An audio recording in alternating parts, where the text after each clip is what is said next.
ટેકાના ભાવે વેચેલ મગફળીના ખેડૂતોને રૂપિયા ન મળતા કિસાન કોંગ્રેસ ચેરમેન પાલભાઈ આંબલિયાએ કૃષિ મંત્રીને પત્ર લખ્યો છે. પત્રમાં 7 દિવસમાં રૂપિયા મળી જશેનો કૃષિ મંત્રીના વાયદાને પાલભાઈ આંબલિયાએ યાદ કરાવ્યો છે.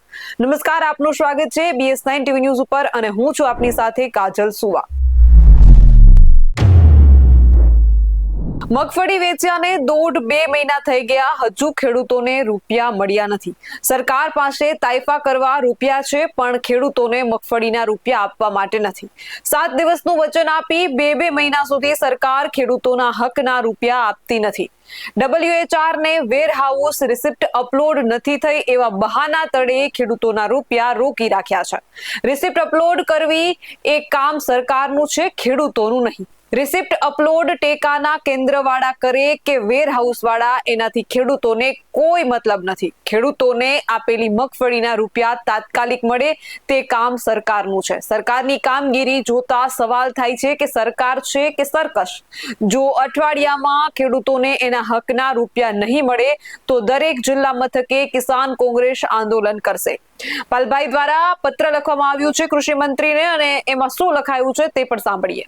પ્રતિ કૃષિ મંત્રી શ્રીનું કાર્યાલય, સ્વર્ણિમ સંકુલ 2, વિધાનસભા પરિસર, ગાંધીનગર. વિષય છે ટેકાના ભાવે મગફળી વેચી દીધી, તેને 1.5 મહિનો પછી પણ રૂપિયા નથી મળ્યા, તેને તાત્કાલિક રૂપિયા આપવા બાબત.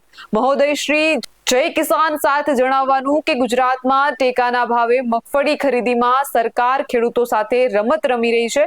ગુજરાતમાં ગયા વર્ષે ટેકાના ભાવે પ્રતિ ખેડૂત 200 મણ મગફળી ખરીદી કરવામાં આવતી હતી, તેને રાજ્ય સરકારે 125 મણ કરી દીધી છે. જ્યારે સરકારે ટેકાના ભાવે ખરીદીની જાહેરાત કરી ત્યારે સરકારના પ્રવક્તા મંત્રી અને કૃષિ મંત્રી જીતુભાઈ વાઘાણીએ જાહેરાત કરી હતી કે ખેડૂતો ટેકાના ભાવે મગફળી આપશે, તેના 7મા દિવસે મગફળીના રૂપિયા ખેડૂતોના ખાતામાં જમા થઈ જશે. ત્યારે અત્યારે ગુજરાતભરના 1 લાખ કરતા વધારે ખેડૂતો છે કે જેને મગફળી ટેકાના કેન્દ્રમાં વેચી આવ્યા, એને 1 મહિનાથી 1.5 મહિનો થઈ ગયો, તેમ છતાં હજુ સુધી રૂપિયા આવ્યા નથી.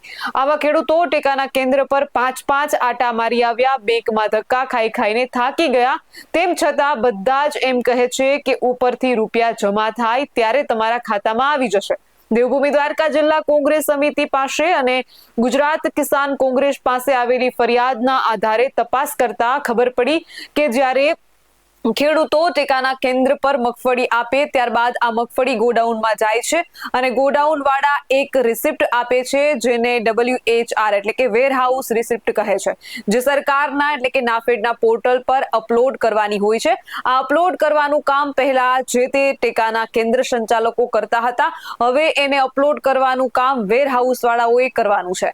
ને પછી કંઈક એવું નક્કી થયું કે હવે એ ફરી પાછા ટેકાના કેન્દ્ર સંચાલકો કરશે, અને એમાં પણ જાણવા મળ્યું કે સરકાર નાફેડનું પોર્ટલ કામ કરતું નથી, એટલે મોડું થાય છે.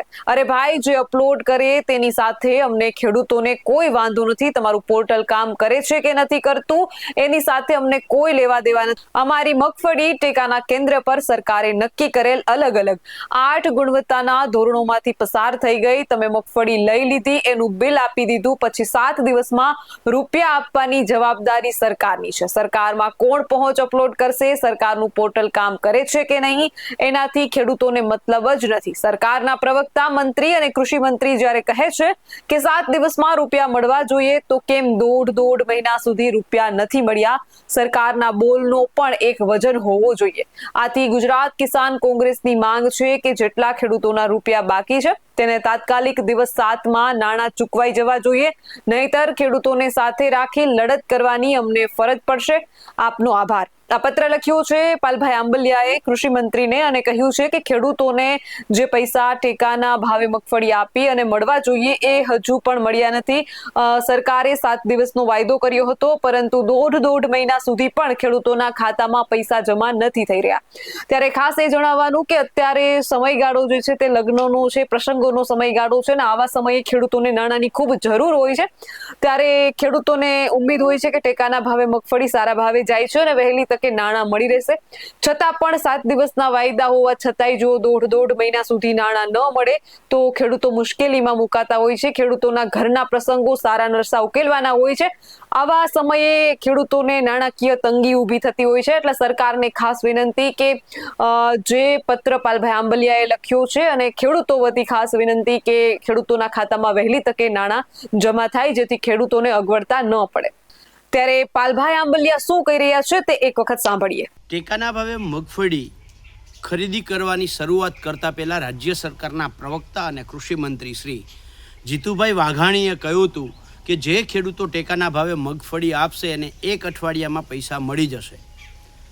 હવે આજે સવાલ એ ઊભો થાય છે કે ગુજરાતમાં 50,000થી 1 લાખ ખેડૂતો એવા છે કે જેણે ટેકાના ભાવે મગફળી આપી દીધી, એને મહિનો, 1.5 મહિનો, 2 મહિના થઈ ગયા છે અને હજી સુધી આ ટેકાના ભાવના પૈસા એમને મળ્યા નથી.